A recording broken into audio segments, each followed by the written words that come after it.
We're seeing now Be'ez Hashem Yisborach Maseches Peah Daf Nun Vav. Rabbi Yossi Omer Im Bas Reshus Oni Be'emtze.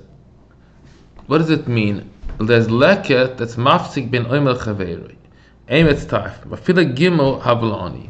This is a very big chiddush, that there's a din of a mechitza, that if there is a piece of leket that's dividing between two oimrim, it's mafsik and it's considered like three separate entities, and it's not considered like a shooter. Ombre block siv ki Shikhcha ketzilcha basada v'shachachta oime basada. What do you see? Oime shesiv voice of kotze, lo oime shesiv voice of kama. We see from this that a comma can be matla oimer. If there's a comma around it, that comma can save the oimer. Maybe a oimer can also be matla oimer. And the oimer is the voice of comma, masha tacht of soda. It's still considered a soda if it has comma. Oimer is the voice of oimer and masha tacht of kashan. It's considered kasha, not considered a soda. So the whole idea of atzala only works where you can say that you're still inside a soda. So you say that the comma is matzal the oimer, but oimer that has only oimrim around it, it loses the shame of a soda. And you cannot say any drasha that it should be nitzel. There's not any more oimer basada. Tona. Kamas chaveira metzeles shaloi, shall go metzeles shaloi, shachit metzeles shaloi, and the Rebi. Chum omim, and metzeles el shaloi, metzeles el memina. Not from a different kind, has to be chitm shal chitm. This is a tesefta. Tona ashbak, shem shakam metzeles oime, kacha oime, metzeles hakama. Vedinu, it's a kabel oime. Ma hakama sheyofa bekoicha oni. Oni has a strong koich and a comma. What does it mean it's strong koich? Because Peah comes from a comma, from a standing grain. Because there's no din Peah from Tolush, and a din sheyatzel. That's what Shimon Ben Gamliel makes a couple chaymer, that oimer should for sure save. Amalei Rebi, no, ma'ala comma shemetzelas as oimer. Comma can save an oimer. We go after the thing that's being saved, not after the object that does the saving. You should rather focus on the object that's being saved. That's why the oimer can be saved, because the oni has a very bad power in that.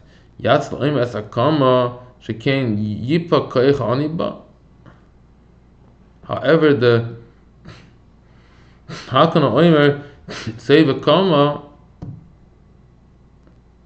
that the oni has a much stronger koich than that?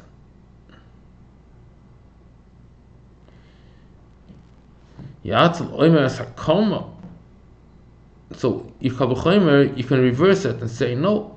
Instead of focusing on the action of saving, let's focus on the action of what's being saved here. And if so, the case of oimer to be matla comma is worse off, because the comma that's being saved, Oni does not have a good koich in a comma.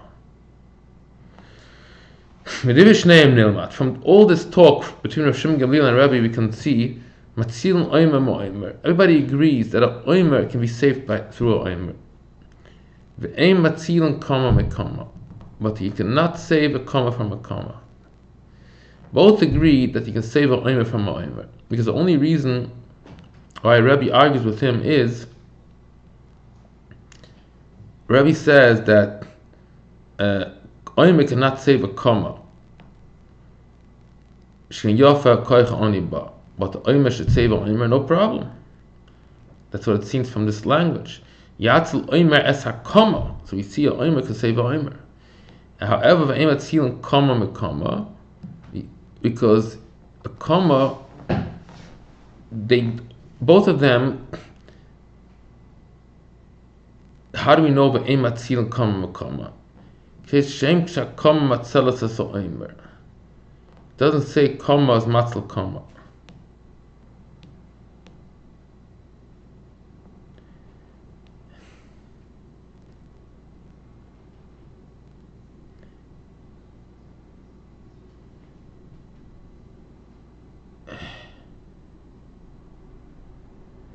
And also maybe because he says shkin yofe koicha oni ba, so that's why a oimer cannot save a comma. So for the same reason, a comma cannot save a comma, because yofe koicha oni ba. He only has a strong koich in the comma that's being saved, and according to this, a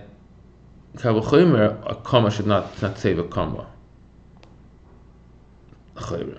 So the only things that we can see clearly that they're arguing is on the fact that if a oimer is matzel a comma. That's the only argument.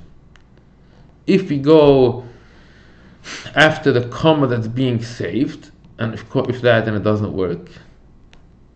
Or we go after the oimer that does the pe'ula of saving, that's not yofa koicha oni ba. Memela, it could save.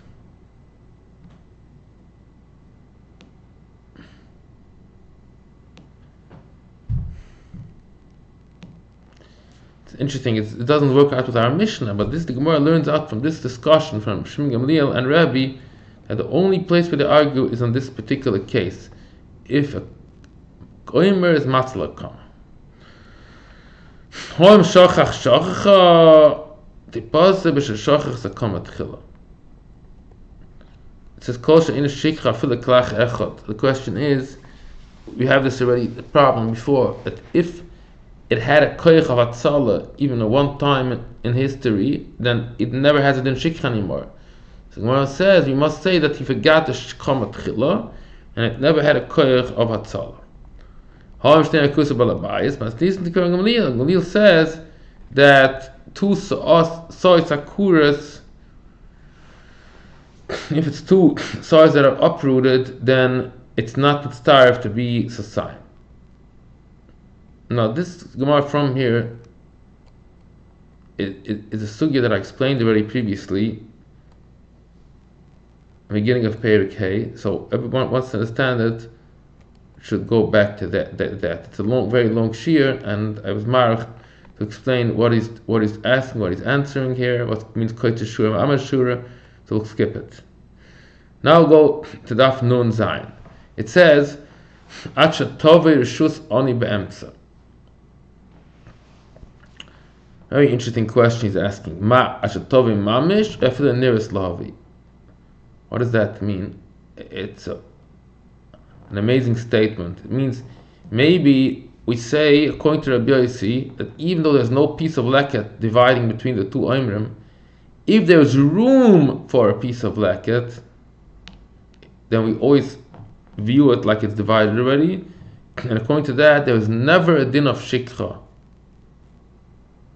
There's always a din of shikhcha, even though there's gimel ad ad oimrim, because we can always make an invisible division of these oimrim. He says in Tosefta, "Koin tevua v'kerem." It says there, one of the examples of shus oni be'emtza is by tevua. There's leket, and by kerem you have a few clusters of grapes. There can be pieces of parrot in between. Now v'kerem le asaru stam kerem yesh parrot ben eshkel le eshkel. V'meila lo oilam yesh v'nei shikcha. The omra after the nurse lavi. Amazing askana and chanama. By these two varieties, by grapes and by oimrim, we always say that there is something in between, ki'ilu something in between, and I made that there is always going to be shikha. Tvua, shenitn ala shachas, oila aluma, v'chein bi gudei hashum, enem shikha. If you're using it just to tie things or to give for the animal food,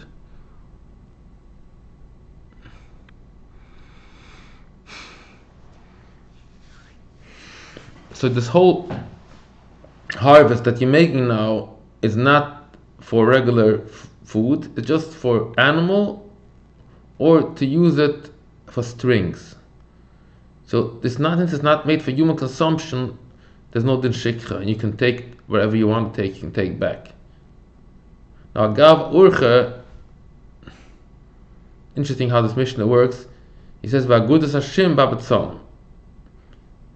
There's no din Shikhcha by gathering the garlic and onions. But this is like a Gav Urcha. Why not? We don't know yet. But we just know, first, the main Mishnah subject here is that if the tevuah is not gathered for tzorich achila, there's no din Shikhcha.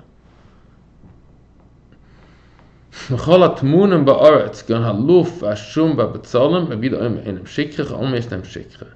Anything that's hidden in the ground, you have to uproot it from the ground, because the edible part is the root. The luf is a certain, like, let's say like a potato. It's the tuber that's eaten. Omer b'yein lo yisoiv davar nitna afilo noitla manas litna. Afilo noitla al manas litna.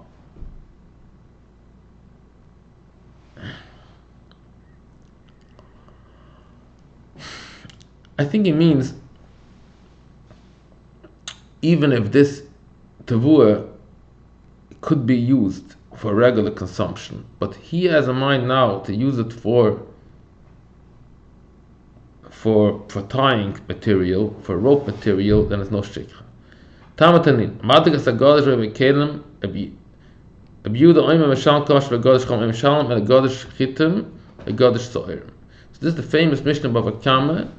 Rabbi Yehuda says that you chayiv on Tomon Be'esh.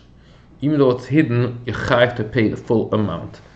Chama say no, only what's on the surface. So there we see that Tomon is considered like it's open, and here he says no. If it's hidden on the ground, it's a whole different story. Ain't them Shikhcha. It's hidden, so forget about it. So the Gemara answers no. Why did the Torah say that fire consumed the Godish, means the pile of grain, or the common, the standing grain? Yehuda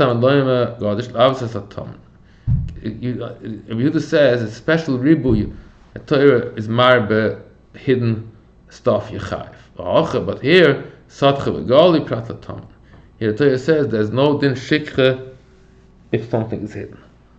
Machar side Rabban. Now it goes the same thing with Rabban. Taman Omer in an Omer prat l'tam.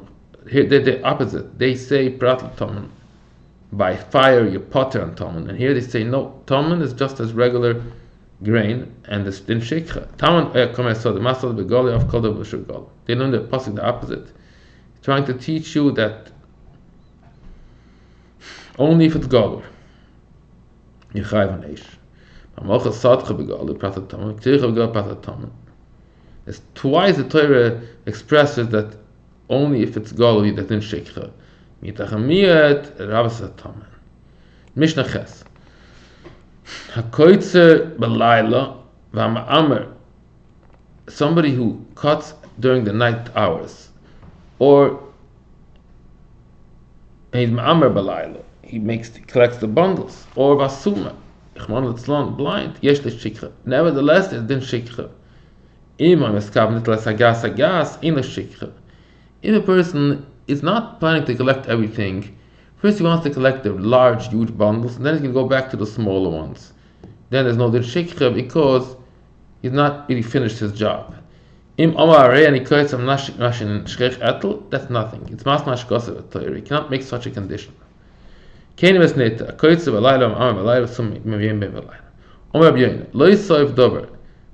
interesting here. Rabbi also said here Lo Soiv Dover. Let's look at this. Soiv Dover Nitna. Here he says also a statement upon this. What does it mean? Lo Soiv Dover Daken El Av Gassen. Means when he says that he takes Sagas, there's no Shikhcha, doesn't mean Dafke that on the Dakim there's no Shikhcha. It means even on the Gasim there's no Shikhcha. Since he's still going to return, the Bidachim means he's still going to return. Adayin Osad Lachzer.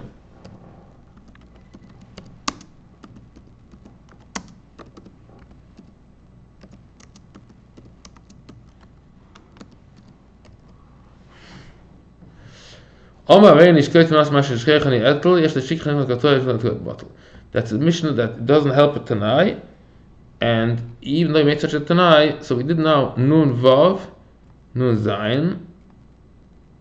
I want to start a little bit from the next Perik. Oh, it's done already, so I guess this is going to be Nun Vav and Nun Zayin. Daf Nun Vav, Nun Zayin.